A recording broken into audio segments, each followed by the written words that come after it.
peste espalha-se pelos Estados Unidos. A história inspira o novo livro de Gonçalo M. Tavares. Neste ensaio geral, escutamos o escritor sobre esta obra que levou 7 anos a lançar. Mais à frente, o encenador Marco Martins e o espetáculo que nasceu a partir da rusga policial no Martim Muniz, em Lisboa, um festival de circo em Águeda e o novo disco de Luís Varatojo. Temos ainda sugestões de livros com Guilherme de Oliveira Martins. Seja bem-vindo ao ensaio geral.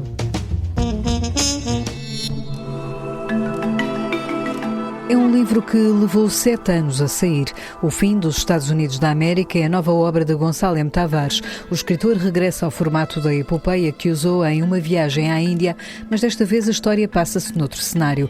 No centro da ação, uma peste que contamina os Estados Unidos. O leitor vai encontrar o regresso da personagem Bloom, o herói da viagem à Índia, mas numa América dividida entre a direita e a esquerda, com muitas outras personagens à mistura. É um livro que, explica Gonçalo M. Tavares, foi escrito antes da pandemia, mas que implicou muito tempo de revisão. Os 7 anos são da escrita. A escrita propriamente dita normalmente é rápida, não é? Estranho. Depois o que eu demoro é a rever, a entranhar-me, a saber o que é que deixo cair, etc. Mas sim, eu acho que isto é um livro muito livre. É uma história, basicamente, de uma peste que entra nos Estados Unidos e de alguma maneira de como o país vai reagindo, como as várias seitas malucas vão tentando descobrir a cura para a peste e a certa altura a tensão de uma possível guerra civil. Portanto, há aqui a questão do Ted Trash left-wing, há aqui a questão política, há depois um ativista, depois há assim, um informático. É uma grande diferença em relação à Viagem à Índia. É precisamente Viagem à Índia era um livro em que o Bloom era o centro único. Esta epopeia é uma epopeia de personagens. Tem um Tai Chi, o mestre chinês, personagens da mitologia grega, Leia, Jocasta e Tiresias. Portanto, remete também para o mito de Édipo. E, portanto, e em termos de linguagem, como estavas a dizer, nada tem a ver, julgo eu, com o Viagem à Índia. É um outro mundo mesmo. Nesta tragédia greco-americana, como lhe chama Gonçalo M. Tavares, o autor explora uma nova forma de escrita. Eu sinto perfeitamente que não conseguiria escrever isto há 10 anos, ou seja, isto até em termos técnicos é muito mais exigente, não é? Me interessava muito esta questão da língua, da liberdade da língua também, ou seja, aqui há a linguagem mais erudita, eventualmente, ou mais cuidada, de repente abalroada com uma linguagem mais popular. E isso parece-me algo que também posiciona a epopeia no século XXI, no sentido em que a epopeia clássica era precisamente uma espécie de blindagem da linguagem, de uma linguagem muito fechada, não é? E eu acho que uma das coisas fundamentais dos tempos que vivemos é esta não divisão das palavras, numas palavras altas e palavras baixas, ou palavras ricas e palavras pobres. E hoje temos um dicionário único. E é com esse dicionário que eu, não com o dicionário literalmente, mas até porque eu escrevo instintivamente, sem pensar nas palavras, mas havia aqui uma liberdade completa de repente poder até começar uma frase num tom e terminar noutro. São cerca de 900 páginas de epopeia, em que as personagens surgem como num palco, vão entrando e cruzando-se. Gonçalo M. Tavares admite que este livro não é uma crítica aos Estados Unidos de Trump, mas um olhar para o país mais rico do mundo, onde a peste pode ser a pobreza ou o desemprego. Pode servir também como um eventual diagnóstico dos Estados Unidos da América. Mas é muito importante dizer que eu admiro uma quantidade de coisas da América. Eu fiz uma grande viagem pelos Estados Unidos, de carro. Eu tenho familiares que estudaram nas universidades americanas. Os Estados Unidos têm uma questão da ação absolutamente incrível, de resolver os problemas, não é? Nós fomos à Lua, se calhar até resolvemos a questão das vacinas, porque há ali um espírito americano de ação completamente que eu admiro. Mas claro que há outras coisas que eu não admiro nada, não apenas de agora, mas agora talvez mais evidente, quando vemos o que é que está a acontecer. Mas uma das coisas que está aqui precisamente é a questão da riqueza e da pobreza. E uma coisa que eu não admiro é que um país que é o país mais rico do mundo, que produz mais riqueza de longe, mais do que a China, tem 40 milhões de pobres. Portanto, isto é até quase paradoxal, não é? Chamar a um país rico que tem 40 milhões de pobres não me parece, é mesmo uma visão de riqueza que não é minha, não é? E, portanto, isto a primeira coisa isto não é um ataque aos Estados Unidos, é pensar como é que um império hoje lida com um problema. Pode ser uma peste, mas a peste pode ser o desemprego, a peste pode ser qualquer coisa. O escritor Gonçalo M. Tavares volta ao seu anti-herói Bloom, uma personagem que se assemelha a um Dom Quixote de Cervantes. É engraçado porque o Bloom, sim, é uma espécie de Dom Quixote. Nunca tinha pensado nisso. A grande diferença realmente é que isto é um livro de personagens, mas está sempre aqui o Bloom a tentar resolver qualquer coisa, não é? É um homem aparentemente banal, mas que ouve de um oráculo e ouve de algumas vozes, de um psicanalista, etc., de que é ele que vai salvar a América da peste, não é? E de repente parte pelo país. E sim, é um Dom Quixote no sentido que é alguém pouco prático, é um bocado trapalhão. Não há moinhos, não é? Mas há de alguma maneira, sei lá, seitas que de repente dizem que vão curar a peste com uma dança de 10 mil pessoas muito lenta, em que o polegar e o indicador, só o polegar e o indicador é que mexem ligeiramente da mão direita. E se isso acontecer sincronizado com 10 mil pessoas, isso vai curar a América. E de repente o Bloom está diante daquele bailado, meio fascinado, meio desconfiado. Portanto, é alguém que tem assim, uma espécie de moinhos de vento da cura da peste. É alguém um bocado ingênuo, também tem uma parte Sancho, mas o Creonte, sim, o amigo dele, pode ser visto como muitas vezes mais terra a terra, não é? Ele vai dizendo ao Bloom, atenção, tu não és um herói, não és um super-herói, não é? E acho que pode ser engraçado essa alusão ao Dom Quixote e ao Sancho. O Fim dos Estados Unidos da América é um livro com a chancela Relógio de Água.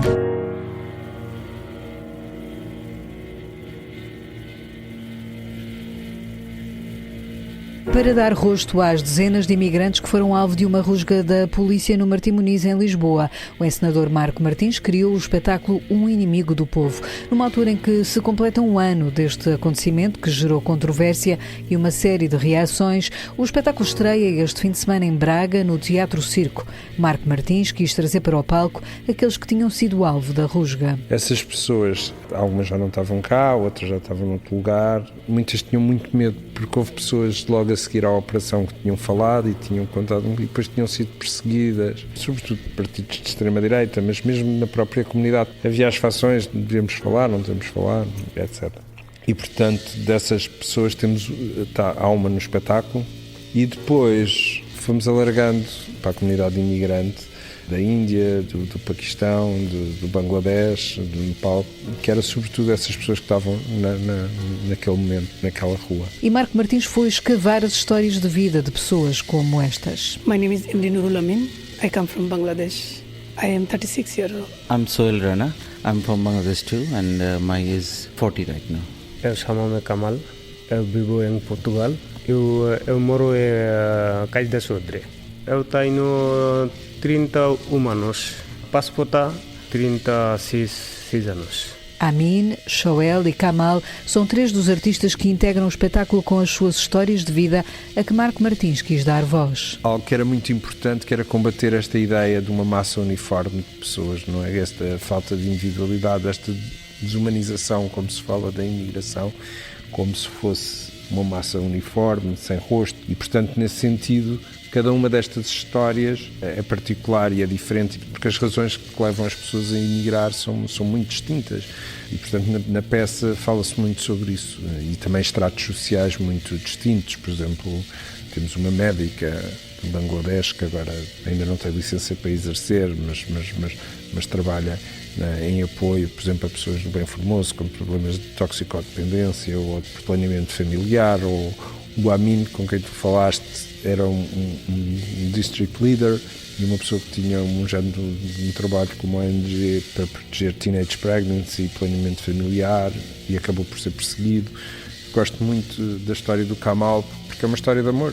No Bangladesh, na verdade, não existe love marriage, como eles dizem, só existe casamentos combinados ou de conveniência, ainda hoje. E ele gostava de uma rapariga e sabia que a família não queria casar e, portanto, ele emigra para conseguir ter dinheiro e ter um estatuto diferente e, portanto, é de uma classe social muito diferente da Sabera, por exemplo, que é médica, vem de uma família. Há outra mulher que é a Sharkar, que fazia performance e, portanto, fazia performance de ativismo político. Amin diz-nos que no palco mostra as suas duas vidas. In this stage we are showing before in our country what we did. Neste palco mostramos a vida de antes no nosso país, aquilo que fazíamos, o que era a nossa vida e também o que fazemos aqui neste país e quais as diferenças destas nossas duas vidas.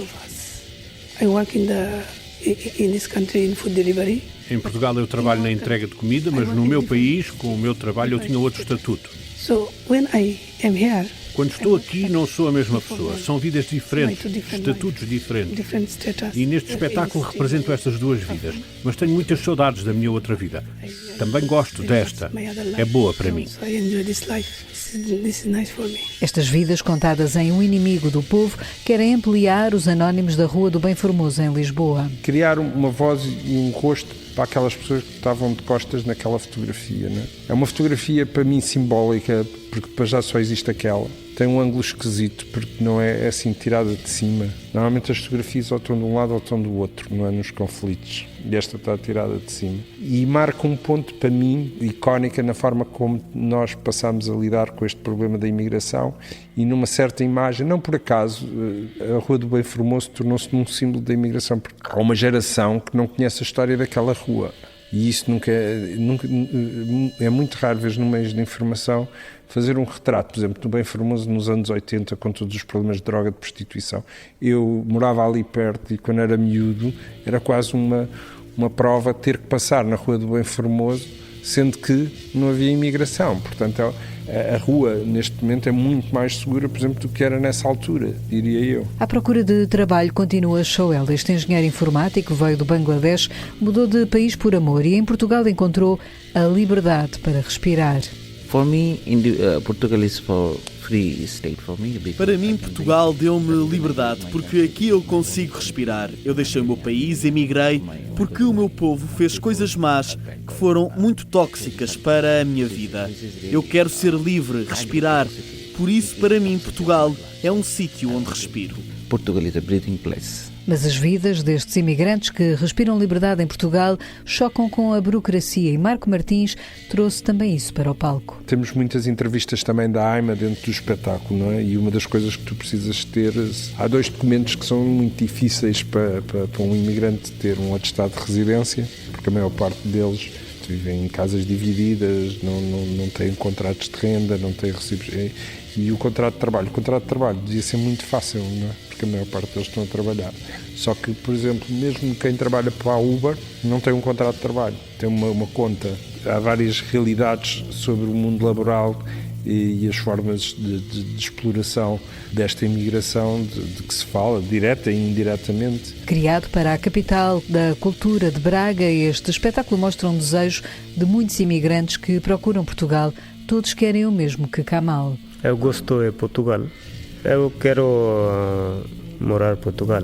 Marco Martins diz que este não é um espetáculo de militância. Ao encenador perguntamos, contudo, se está preparado para alguma reação que possa partir da plateia. Eu espero que não é? Mas neste momento já não sabemos muita coisa, não é? Acho que é uma coisa que é muito importante, que é que se continue a falar da falta de clareza de certas ações, não é? Porque uma das coisas que... é porque estas rugas continuam a acontecer no Bem Formoso, mas é muito importante que essas ações sejam justificadas. Porque sabes, quando eu tive a ideia de fazer este espetáculo, foi porque eu achava, ingenuamente, na altura, que daqui a um ano ninguém se vai lembrar disto. Imagina, a minha ingenuidade. E daqui a um ano isto é só o assunto. Domina todos os mídias e toda a política e, portanto, era um bocado essa ideia de que uma grande vontade perante a indignação que aquela imagem causa, ou me causou a mim, mas também uma vontade de conhecer o que estava por trás daquela imagem, não é? O que é que os rostos, dar uma voz àquela imagem. O Inimigo do Povo, de Marco Martins, estreia sábado às 9h30 e repete domingo às 4 da tarde no Teatro Circo de Braga. O espetáculo, interpretado em português, inglês, bengali e outras línguas e legendado em português, vai também estar no Porto, no Rivoli, dias 16 e 17 de janeiro e no CCB de 13 a 15 de março. Natal é tempo de circo e em Águeda vai encontrar por estes dias um festival de circo contemporâneo. Até domingo, o Circus Fest dá palco a companhias nacionais e estrangeiras que exploram a linguagem do circo, mas de forma inovadora. Entre acrobacias, números de equilíbrio e palhaços, há de tudo um pouco neste festival integrado na iniciativa Águeda é Natal. Edison Santos, vereador da Cultura da cidade, explica o que vai poder ver. O circo vai andar por vários sítios da cidade, não só em rua, mas também em sala. Nós queremos mostrar que o circo também pode ser visto de uma forma mais de arte espetáculo. E, portanto, vamos dar aqui a oportunidade a algumas companhias. Estamos a falar de 2 companhias espanholas, uma italiana e uma portuguesa, que vão proporcionar e mostrar um espírito de circo diferente. Toda a gente sente o circo como algo de muito natalício, algo que as crianças estão habituadas a ir ao circo, mas neste caso em concreto o circo aqui é um pouco diferente, ou seja, é apresentado de uma forma muito mais artística. Portanto, é esse o nosso objetivo, é mostrar que o circo pode ser muito mais que aquele circo que normalmente estamos habituados a ter. A ideia é propor um fim de semana em família em Águeda, onde, além dos espetáculos de circo, poderá haver, quer no Centro de Artes, quer na cidade, animação de Natal. São os espetáculos que vão ocorrer no Centro de Artes de Águeda e também nas ruas da cidade. Posso enumerá-los, mas é mais fácil se calhar consultarem a página do Centro de Artes, onde está lá explicado o todo, quem são os artistas. Uns vão ser apresentados quer no Café Concerto Alta Vila também, onde já estamos a habituar as pessoas a irem e para verem alguns espetáculos, neste caso o espetáculo de circo, e tudo isto vai ser incluído na programação do Natal, que é aquilo que temos em Águeda para mostrar as instalações de Natal, o nosso maior Pai Natal, o mais pequenino, e portanto vamos criar aqui uma dinâmica natalícia, sim, virada para famílias, mas que irão acontecer em vários espaços da cidade. Até domingo, integrado na iniciativa Águeda é Natal, o município, através do Centro de Artes de Águeda, dedica a programação ao circo contemporâneo, com espetáculos para todas as idades. No ensaio geral, escutamos agora mais sugestões com a assinatura de Guilherme de Oliveira Martins, o nosso colaborador do Centro Nacional de Cultura, que continua a sua lista de Natal. Prossigo com a lista de livros de Natal e começo por Alexandre Castro Caldas, numa obra essencial para os tempos que atravessamos. Escreveu Inteligência Vital, Estupidez Artificial, na Contraponto. E aqui percebemos a diferença entre um instrumento importante, que não pode ser confundido com um fim em si. Temos de compreender as virtualidades de um progresso, tirando o melhor dele sem cair na sua servidão. Depois, falo de uma leitura inteligente sobre a construção da democracia. A autora é Maria Inácia Rezola, o título Revolução, a construção da democracia na Dom Quixote. Recusa das simplificações, privilegiando a ideia positiva de aproveitar ao máximo o que tem o pluralismo, o equilíbrio e a separação de poderes numa cidadania livre e responsável. Dioran Pabuk, Memória das Montanhas Distantes, na presença, onde temos um elogio da liberdade criadora, do encontro entre a arte e a literatura de um autor que representa a compreensão das raízes e da capacidade de entender a dignidade humana das diferenças. De José Gil e Ana Godinho, Pontas Soltas 2. Espaço, arte, liberdade, na Relógio d'Água. Como trazer o infinito à finitude, como compor um pouco de ordem com o caos que nos cerca e angustia, como construir estabilidade e segurança sem perder a liberdade. De Clarice Lispector, nos 10 anos da Companhia das Letras em Portugal, leia-se Legião Estrangeira, 13 contos e diversas crónicas, pondo-nos perante o grande enigma da criação artística e da descoberta do outro. De Roy Arundhati, Na Asa, Meu Abrigo, Minha Tempestade, é uma ode à liberdade, aos amores difíceis, à paixão pela vida.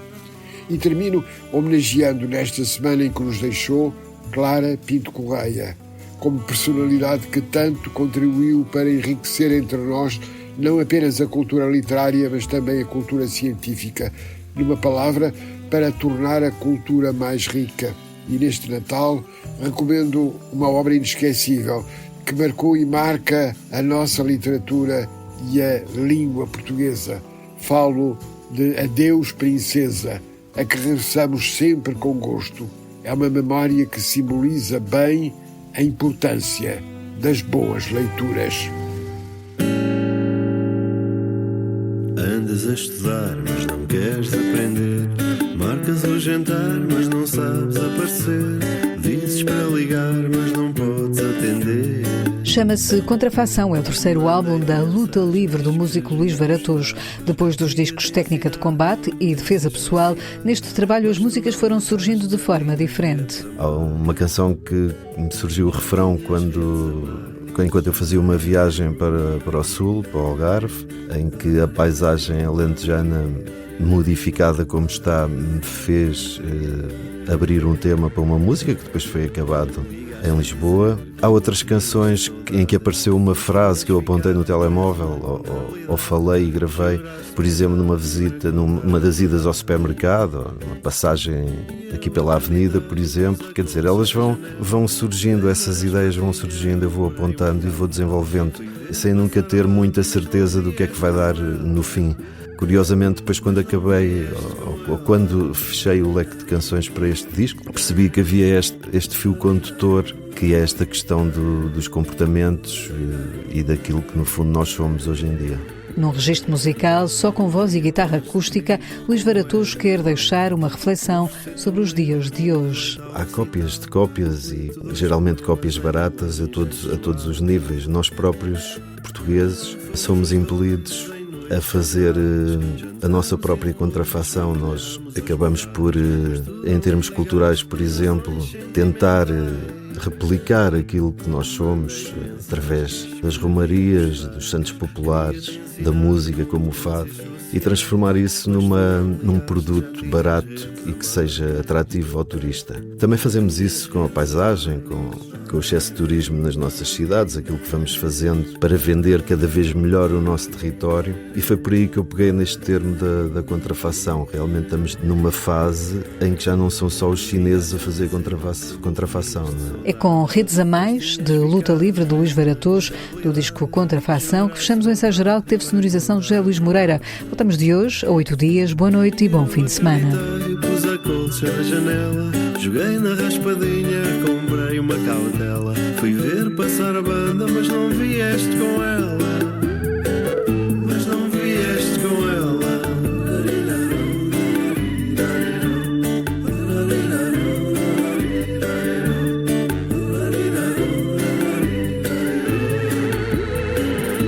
Corri atrás de ti, como é habitual. Ofereci-te um livro, levei-te ao recital. Li-te 2 poemas em linguagem gestual. Lá fomos os dois em noites culturais. Jantamos e depois partilhamos os morais. Mas tu não te ligaste por razões sentimentais. Já tinhas redes a mais.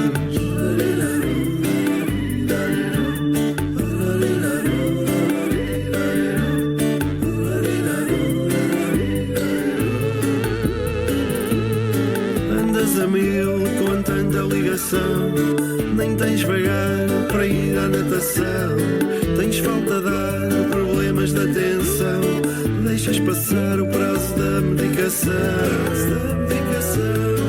O tempo voa sem justificação. Perdes o tino, falhas a gestão. Nunca soubeste resolver a equação. Vais acabar a sofrer do coração. A sofrer do coração.